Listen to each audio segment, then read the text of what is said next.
Hey guys, so I thought this would be a good opportunity to review a website live with you guys for a commercial cleaning service, and I made a list of things that can get done over here just to kind of follow this along with the video. But I thought this would be helpful to use a live example rather than me just listing, what should be done on a website, because it is helpful to kind of, see what other people are doing, get some ideas for yourself, and just help you conceptualize it a bit better. So again, looking at this list, this is what I wrote down for a client. But the first thing that I put here was to install the Facebook Pixel code onto the website.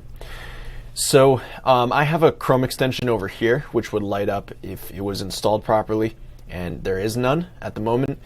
And the reason why you want something like this is because when you're generating traffic to your site over the course of months, years, several years, a lot of that traffic, whether they're coming to you organically through ads like Google or through Facebook, YouTube, however they're finding you, it is a good idea to always keep these people in your ecosystem.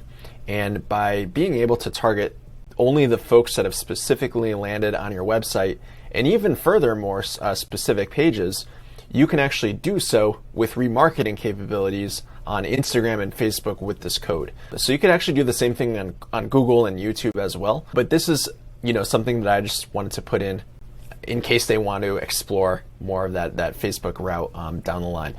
So that is the first thing that I would recommend. Now you'll see number 2 over here too was to ensure that there's a call to action button at every page length of the website.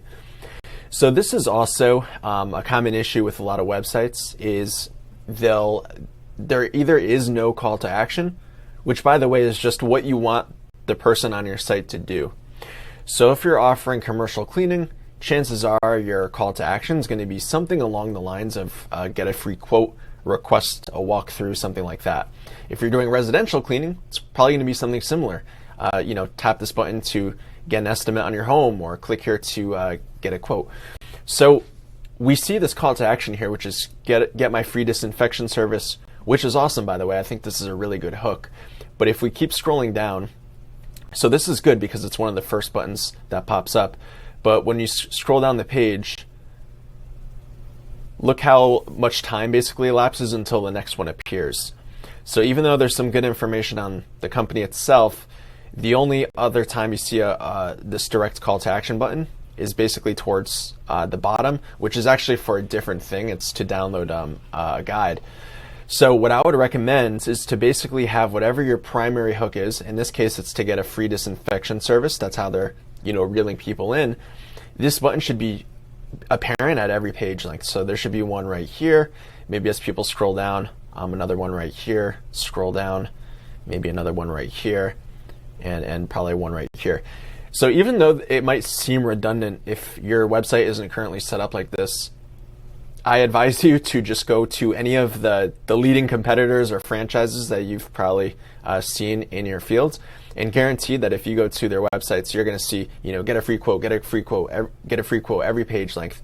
And there's a reason why everyone's doing this. It might seem redundant or spammy to you, but that's what converts, and you would be surprised how many people will click off a page and just forget that they saw a button 20 seconds ago. So you always want it in their face.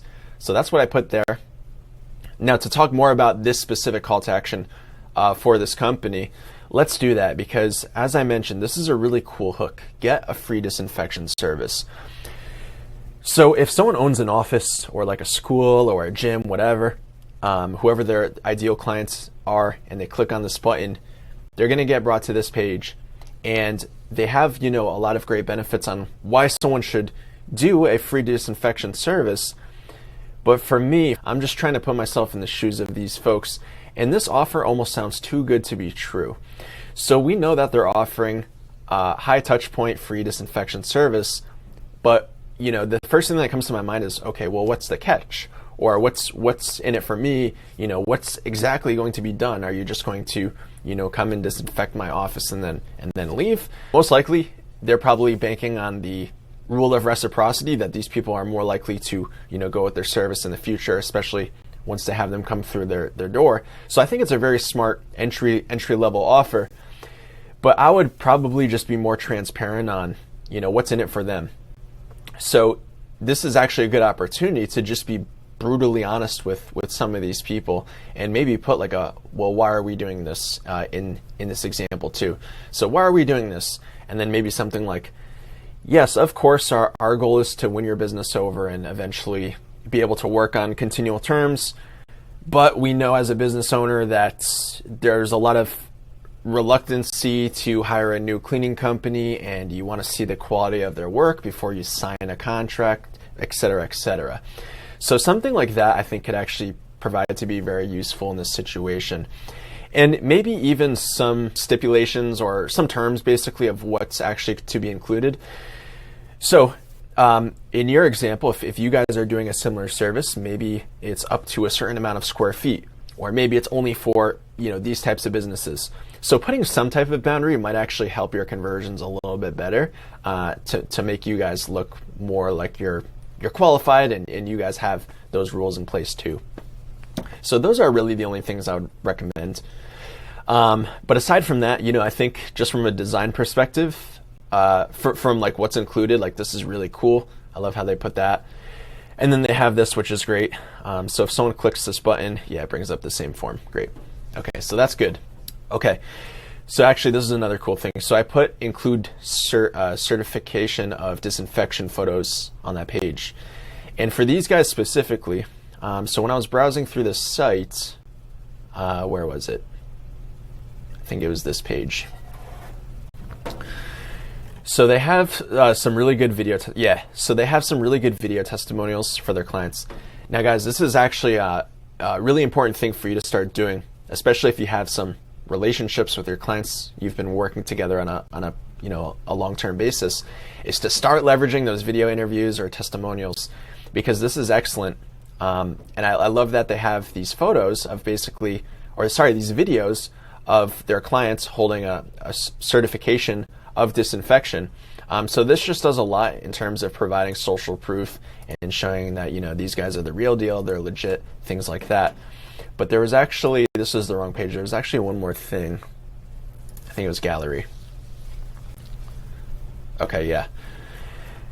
So they have photos too with their clients holding those certificates. Yeah, okay. Again, going back to the social proof, something like this where people can see a face, holding a sign showing that yes, we do have clients, we do have people that are using our disinfection service. So that's actually what I would like to see more on this page too, because if people are coming to their website, let's just go back to the home page. If people are clicking on this button, free disinfection service, that's obviously the main call to action. So it's just kind of a shame that people can't see those photos on this page as well, because I guarantee a lot of traffic is probably coming to this page and not so much the other ones. So that's what I would recommend for them. That's why I put it there. And yeah, the next point I put is kind of just similar to what I just previously talked about. So those video testimonials that we saw not too long ago, I'm not sure if I can find them again, but basically to put those on the home page as well. So somewhere at the bottom, they have the written testimonials. I would probably put the video ones right below that also. So even if you guys have a dedicated page to testimonials like these guys do, it's still a good idea to put them almost on all the pages that get the most traffic. Put them as many places as possible. You won't overdo it, trust me. So they have another section on their site, which is basically for hiring, to get employees. And those video testimonials that we went over, I think something like that, you could basically take a page out of that book and spice it up too on here. So if you guys have like a join our team section or come work with us section, and people click on that and it just has a little bit more about your company, you want to make sure that it entices them. And I've recently done content on how to make good hiring ads and kind of what the messaging should say, but this is no different. You want people to really be reading about your company culture, seeing what you guys are all about, and almost pre-qualifying these people ahead of time. So you're not just trying to attract anyone, you're trying to attract people that meet these standards, and even more so, provide what's in it for them. If someone's coming to this page, why should they apply for your company? when there's 25 other cleaning companies in their neighborhood? Why should they apply for you? What's in it for them? What's specific about your business that's going to make them feel good, feel accepted, feel like their hard-earned money, is going in good hands? All of these things need to be present. So I think this is actually pretty solid on how they set this up. I think this is good. However, again, going back to the video testimonial, what I suggested was to maybe get 1 or 2 video interviews with their current employees, probably the ones that have either been around the longest or the ones that just are comfortable on camera and can speak well about their experience, and putting something like that on this page too. So making this personal, again, is important, because if someone's applying for the job, sure, they could read text all day long, but when they can actually see someone in their city who's speaking well about the company and maybe describes like a personal transformation that they had, maybe it's something along the lines of, well, I was unemployed before I started working with them, or I was working at another job which, the pay was decent, but I just didn't feel like I was worth anything there. It was just the same mundane tasks. Now that I work for this company in a fast-paced environment, I'm constantly learning, constantly improving as a human being, and I feel accepted. I feel like I'm with a family every day, and it doesn't feel like work. That's going to speak volumes to people. So that's something I would recommend. And then that's pretty much it, guys. That's the checklist I made for this. Now, I guarantee if I spent, maybe another hour, I could probably find like a couple more minute details. But for the most part, this is a pretty solid website. Like from a design perspective, everything looks very good. There's lots of photos on the actual cleaning team itself. Lots of transparency here, which is awesome. The certification photos I love, something like this, just to show a little bit of legitimacy. So that's pretty much it, guys. Those are the main points. Hopefully this helped you out, and hopefully this can give you guys ideas of how you can really spice up your website for your cleaning business as well.